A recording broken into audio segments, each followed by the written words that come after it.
बिस्मिल्लाहिर्रहमानिर्रहीम। अस्सलाम वालेकुम नाज़रीन, आज मैं आप लोगों के लिए सिर्फ 2 चीज़ों के इस्तेमाल से तारदार मोज़रेला चीज़ रेसिपी लाई हूँ कि किस तरह से आप लोग परफेक्ट मोज़रेला चीज़ जो है वो घर पर तैयार कर सकते हो, और वो भी इंतहाई आसान तरीके के साथ। आप लोग वीडियो के अंदर देख सकते हो कि हमारे पास ये जो चीज़ बनकर रेडी हुई है ये कितनी ज़्यादा तारदार बनकर तैयार हुई है। तो आप लाजमी इस रेसिपी को ट्राई कीजिएगा और उन्हीं स्टेप्स को फॉलो कीजिएगा जो मैं आपको बताने जा रही हूँ।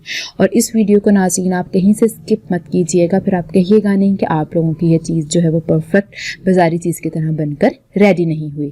तो चलिए अपने रेसिपी की तरफ मूव करते हैं। किस तरह की परफेक्ट चीज़ बनाने के लिए हमें किन इंग्रेडिएंट्स की ज़रूरत है।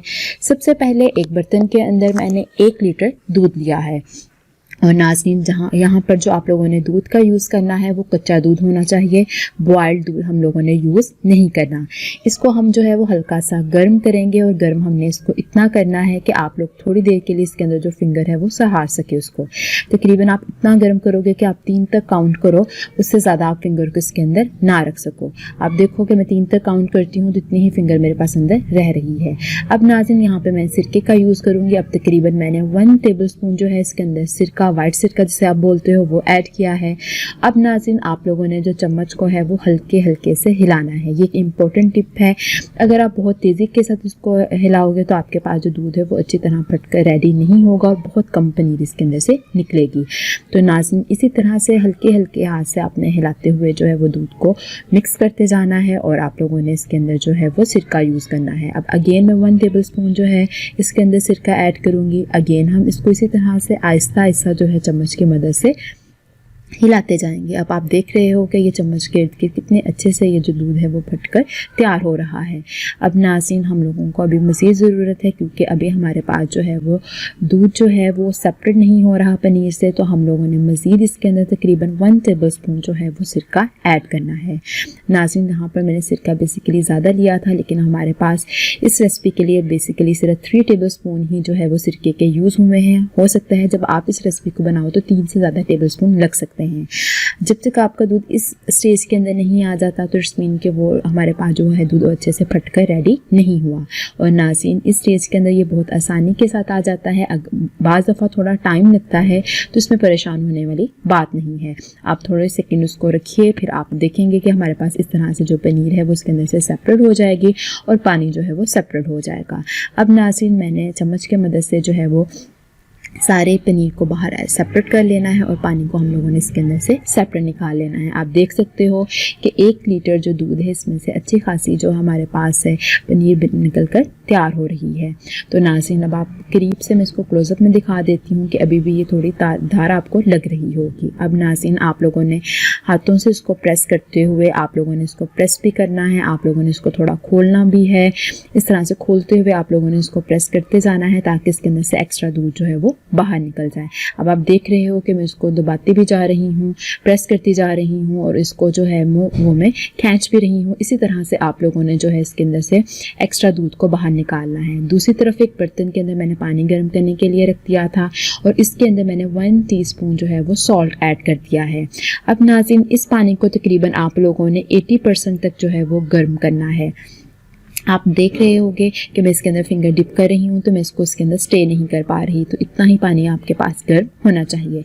अब नाज़रीन एक चम्मच का यूज़ करूँगी, क्योंकि मैं डायरेक्ट जो है हाथ इसके अंदर नहीं डाल सकती, तो इस वजह से जो है मैं यहाँ पे एक चम्मच की मदद से इसको कुछ सेकंड इसके अंदर रखूँगी। कुछ सेकंड के बाद आप लोगों ने फिर इसको निकाल कर हाथों की मदद से प्रेस करते जाना है, ताकि हमारे पास एक्स्ट्रा जो है इसके अंदर से दूध है वो निकल जाए और जो सिरका है वो भी निकल जाए। इसी तरह से आप लोगों ने जिस तरह से मैं इसको प्रेस कर रही हूँ, दबा रही हूँ और खींच के आप लोगों ने इसको कंबाइन करना है बार बार।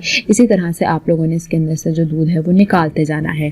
ये स्टेप जो है वो तकरीबन मैं 5 से 6 दफ़ा परफॉर्म करूँगी। इसी तरह से आप लोगों ने भी इसको 5 से 6 दफ़ा परफॉर्म करना है। अगेन मैं इसको कुछ सेकंड के लिए नाज़रीन इसके अंदर रखूँगी। अब आप देख रहे हो अगेन मैं इसको निकाल रही हूँ, और अगेन मैं इसको इस तरह से प्रेस करते हुए इसके अंदर से जो है दूध को निकालती जाऊँगी। तो आप देख रहे होगे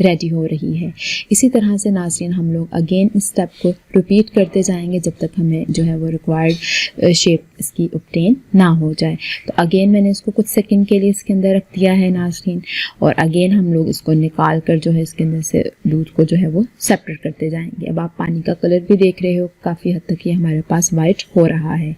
तो दूसरी तरफ मैंने अगेन पानी को गर्म करने के लिए रख दिया है, लेकिन मैंने उसके अंदर जो है वो नमक ऐड नहीं किया। अगेन नाज़रीन मैंने उसको इसके अंदर डाला है, और अगेन हम लोग इसको प्रेस करते हुए इसके अंदर से जो है वो पानी को निकाल देंगे। तो अब आप देख रहे हो कि ये हमारे पास अच्छे से जो है वो कंबाइन भी हो रही है। अब दूसरी तरफ जो है मैंने पानी गर्म करने के लिए रखा हुआ था, अगेन मैं इसको कुछ सेकंड के लिए इसके अंदर रखूँगी, और यहाँ पे ये स्टेप जो है तकरीबन मैंने 5 से 6 दफ़ा रिपीट करना है। 5 से 6 दफ़ा आप लोगों ने रिपीट करते हुए इसके अंदर से इसी तरह से जो है वो तमाम दूध को बाहर निकाल लेना है। और नाज़रीन पानी को चेंज करना ज़रूरी है, क्योंकि वो पहले वाला जो पानी है वो काफ़ी ज़्यादा वाइट हो चुका था, तो हम लोग इसको जब चेंज करेंगे तो काफ़ी अच्छे से जो है हमारे पास ये बनकर रेडी होगी। इसी तरह से प्रेस कर करके मैंने इसके अंदर से जो तमाम दूध है उसको रिमूव कर लिया है, और अब आप देख सकते हो कि बिल्कुल ये हमारे पास जो है यकजा हो गई है। और इसी स्टेज के ऊपर जो है आप लोगों ने जो है इसको फ्रीज़र में फ्रीज़ कर लेना है। किसी एयर टाइट बर्तन के अंदर आपने इसको बंद करके तकरीबन ओवरनाइट के लिए आप लोगों ने इसको फ्रीज़र में रख देना है, या कम से कम आप लोग 6 से 7 घंटे इसको लाजमी फ्रीज़र में रखिएगा। अब आप देख सकते हो कि ये हमारे पास परफेक्ट मोज़रेला चीज़ बनकर तैयार हो गई है, और बिल्कुल इसकी जो शक्ल है वो भी बाज़ारी चीज़ की तरह बनकर तैयार हुई है। तो नाज़रीन सबसे अहम स्टेप ये है कि अगर आप इसको ओवरनाइट रख दो तो ज़्यादा बेहतर है, ताकि ये थोड़ी स्टेबल हो जाए। और अब आप लोग इसी चीज़ का यूज़ करते हुए जो है घर पर परफेक्ट जो है पिज़्ज़ाज़ तैयार कर सकते हो। अब मैं आपको इसको कद्दूकश करके दिखा देती हूँ। आप देख सकते हो कि ये कितने अच्छे तरीके से बिल्कुल बाज़ारी चीज़ की तरह हमारे पास बनकर रेडी हुई है। मैंने डायरेक्ट इस चीज़ का जो यूज़ है वो मिनी पिज़्ज़ाज़ के ऊपर किया है, और आप देख रहे हो कि कितनी तारदार और परफेक्ट चीज़ बनकर ये रेडी हुई है। तो आप लाजमी इस रेसिपी को ट्राई कीजिएगा, और मुझे कमेंट बॉक्स में बताइएगा कि आपकी ये चीज़ बनकर कैसी रेडी हुई है। और ये बहुत ही ज़्यादा आसान तरीका है, और नाज़रीन अगर आप तमाम स्टेप्स को फॉलो करोगे, कोई स्टेप मिस नहीं करोगे, तो ये रेसिपी बहुत ही ज़्यादा परफेक्ट बनने वाली है। अगर आपको ये वीडियो पसंद आई है तो काइंडली इसे लाइक कीजिए, शेयर कीजिए, और मेरे चैनल को सब्सक्राइब कीजिएगा। अल्लाह हाफ़िज़।